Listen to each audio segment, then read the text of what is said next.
Hello, I'm Diane, and today I'm going to talk about all the books I read in January. I finished reading 6 books and I DNF'd 2 books, and 4 of the books I finished were a graphic novel series, so that's not a ton of books, but I think it's the most I've read in 1 month in over a year, so I'm pretty happy about it. The graphic novel series I read is a sci-fi graphic novel series, and all of the novels are fantasy, so let's just get right into it. As usual, starting with the ones that I didn't finish, because I prefer ending on the things that I did like. The first book I DNF'd was Queen Demon by Martha Wells. This is the sequel to Witch King. I struggled a lot with Witch King. I finished it and I ended up enjoying it by the end, but it took a good while for me to get into the story and really feel like I had my footing in the world. And I'm not someone who really likes having a lot of information thrown at you right in the beginning of a book. So I'm normally good at just kind of jumping into the action and figuring it out, but I had a really hard time figuring it out with Witch King for some reason. But by the end of the story, I felt like it was really satisfying the way everything did come together, so I figured I'd give the second book a try, and I just kind of felt the same way reading this, even with the first book under my belt. It jumps between 2 timelines, alternating chapters, and I just couldn't remember who anyone was or even where we had left off in the last book, which made it more difficult, and nothing that was happening was really jogging my memory or making me engaged in what was going on, and I just didn't want to have the same reading experience where I was struggling for half the book and then hopefully by the end it would feel like it was all worth it. So I decided to just give up on this one. I don't feel like I liked the first book enough to justify struggling through the second book. There are so many other things I could be reading. The other book I DNF'd was The Mask of Mirrors by M.A. Carrick. I started reading this 2, maybe 3 years ago, and I was enjoying it, and then I just set it down and never picked it up again. I was reading other things or not reading. But I enjoyed this at the start, and then the further into it I got, the less interested I was becoming. And I read about halfway. This book is almost 700 pages, so I read a lot before finally giving up for good. It just felt like the world's interesting, the magic system's interesting. I mostly liked the main characters, but it felt like so much was happening and nothing was actually happening. Nothing was really progressing.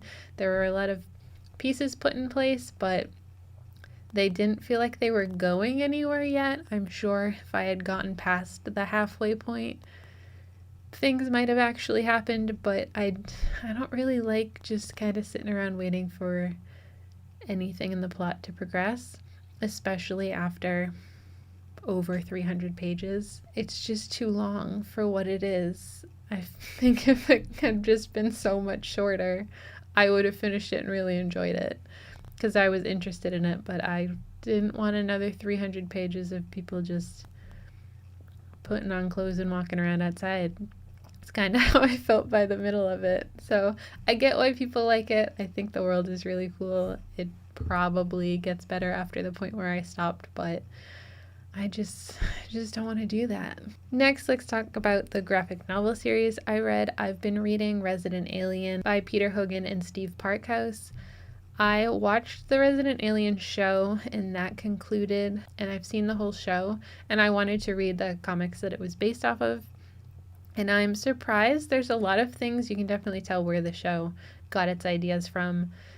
The general premise, but also some of the characters are switched around quite a bit.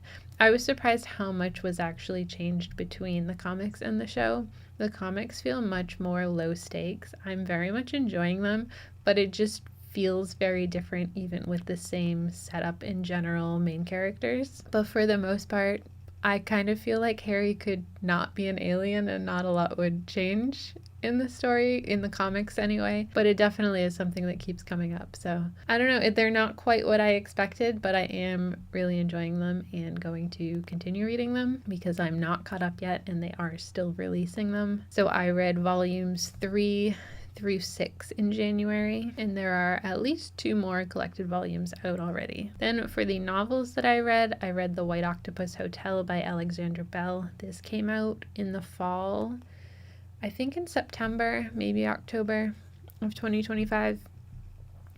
And I was offered a copy of it, and I wasn't sure it was going to be something I would love, so I ended up not reading it then, but I was still curious about it. It sounded interesting, but it didn't sound like something I would end up loving.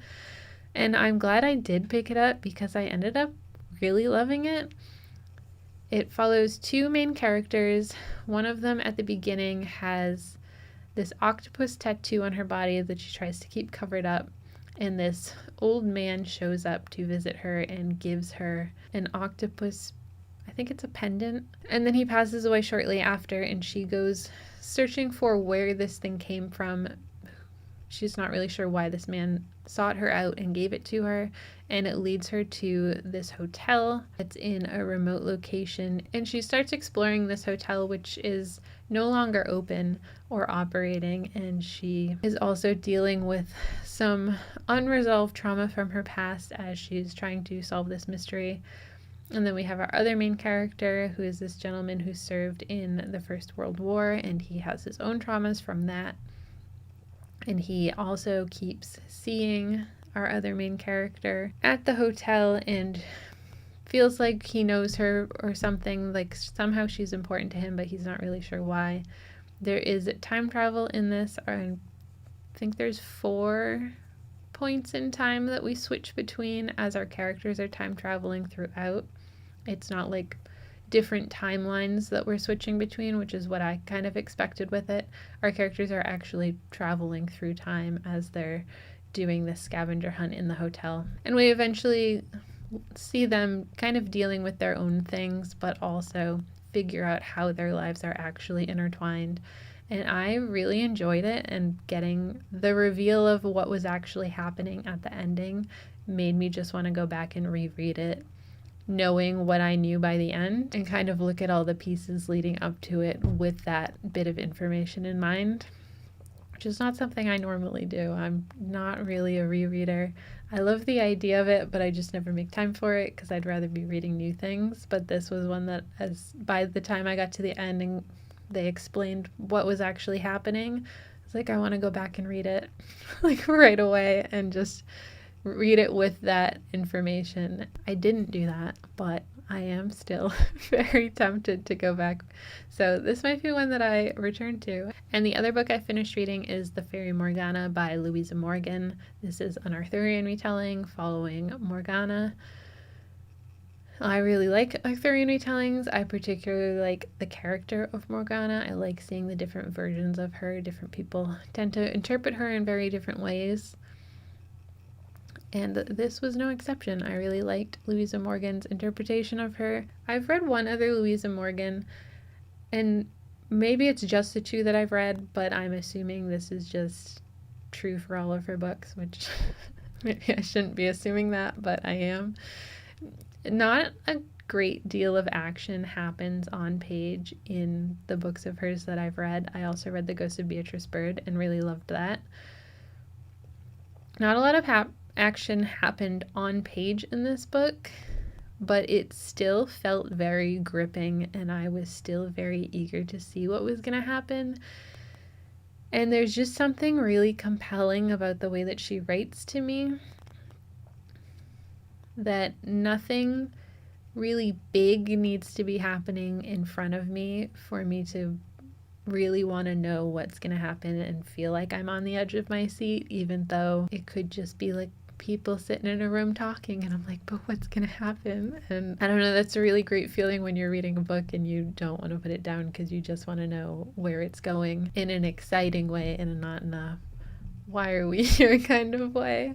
So I really enjoyed this book. I like this version of Morgan. I don't even really remember the specific details, but I liked it. And that's all that really matters. So this is a pretty quick one today. That's everything I read in January. I don't have a specific TBR for February, really. I have a couple books that come out in February that I'm reading right now that I'm really excited about and excited to talk about. but that's for next month. So until then, let me know what your favorite book that you read in January was. I'd love to hear about that. Otherwise, that's all for me today. Thanks for hanging out with me. I'll see you next time. Bye.